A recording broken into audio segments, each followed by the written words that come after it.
Hello everybody and welcome back to World of Warship Blitz, and today we are taking out the Tier 6 Russian cruiser, the Molotov. Now, there's a lot of people that say good things about the Molotov, and I have fought against a number of Molotovs and they seem to do a good job when handled well.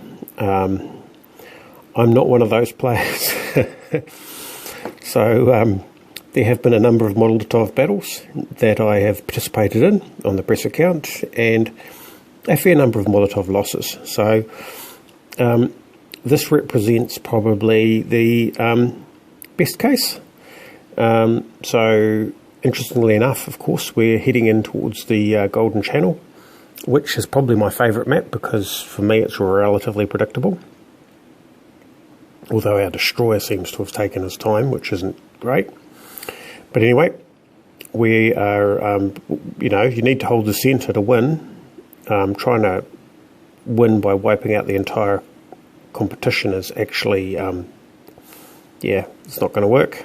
I'm over 50% inside the cap, so I'm helping to capture. I'm just going to slide out slowly. I don't have to do much except, not get torpedoed would be a good place to start. And, well, this is a bot, so that's not so much of a risk, although it is having a shot at me. I put out that fire because, well, yeah, I'm not likely to end up being torpedoed. That that Fubuki just pushed that friendly Omaha out of the way, so, that's the problem with playing with bots. Anyway, this New York, he's going to earn my my attention. It's also a bot. I personally prefer matches without bots because although bots are relatively killable, they don't move logically, which means that any sort of torpedo shot at them, you're not judging the behaviour of the person, you're judging the behaviour of the bot. So what's the chances this bot suddenly rotates in place and avoids my torpedoes? Well, actually, right, not good. Anyway, we've got our first win, got torpedoes out the other side. We'll do a drive-by shooting of this guy. There we go. Because basically, once I've passed his turrets, I've passed the danger. Ouch. Okay, I'm getting something hit me. It wasn't torpedoes. No, that's good to see. I think I'm being torpedoed. There was some torpedoes coming from the cruiser at the rear. So taking a bit of a pounding. Let's see if we can land some shots on this. We haven't got the capture zone. We need to get it back, and the best way to get it back is to remove ships. Those torpedoes were from the Aoba. Let's open up a bit of distance. We'll get rid of this Fubuki if we can, keep the turn in. Although this ship is a very, very, very slow turning ship, which, well, seems to have paid off. It's got lots of guns at the front. I'll be reloaded in enough time to finish this guy off if someone else doesn't do it first. I'm not going to complain. And it's time to deal with the Aoba.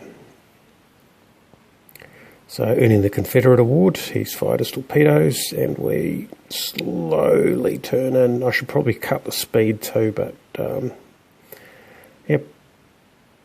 He got him on fire. He's taken our friendly ship down. Let our torpedoes crank around. What do we got? We've got a battleship and aircraft carrier in this cruiser. He's going to turn. That's fine. Two can play that game. Might spread our torpedoes out, get our guns going. He has rear firing torpedoes that I have to worry about. Oh, I am getting fairly badly beaten up there. But are we going to hook one of them?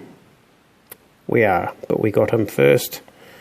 We're ahead of points. There's 1 minute and 17 seconds left. We have a carrier. They have a carrier and a battleship. And our carrier's a bot. Okay. The battleship is not a bot. So it really depends on how badly damaged that New Mexico is. But we're gaining points.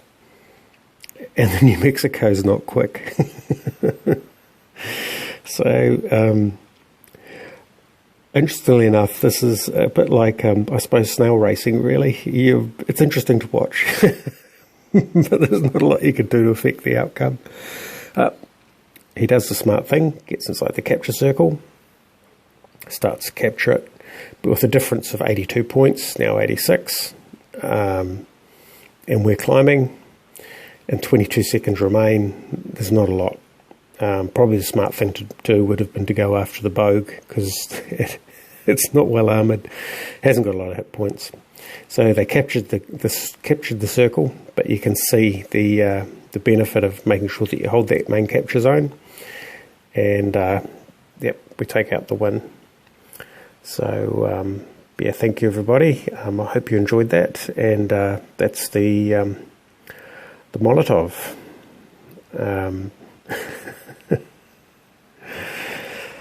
Which should be quite like the Bajani, but it just feels a little bit different. It has been a little bit tougher to play. The Bajani I get good games out of, but the Molotov I just seem to struggle, and maybe it was the maps, because when there's a capture zone I do tend to try and pull my weight. Anyway, Confederate Award. Second from the top, 2 kills, 2 capture zones, 3 aircraft destroyed. Pretty good, really. I'd have been most valuable player if I'd survived. And yeah, 83 hits, 8 torpedo hits in a Russian cruiser is pretty good. So yeah, no, it was quite a good battle. Anyway, that is the Molotov. I hope you enjoyed it, and we'll catch you next time.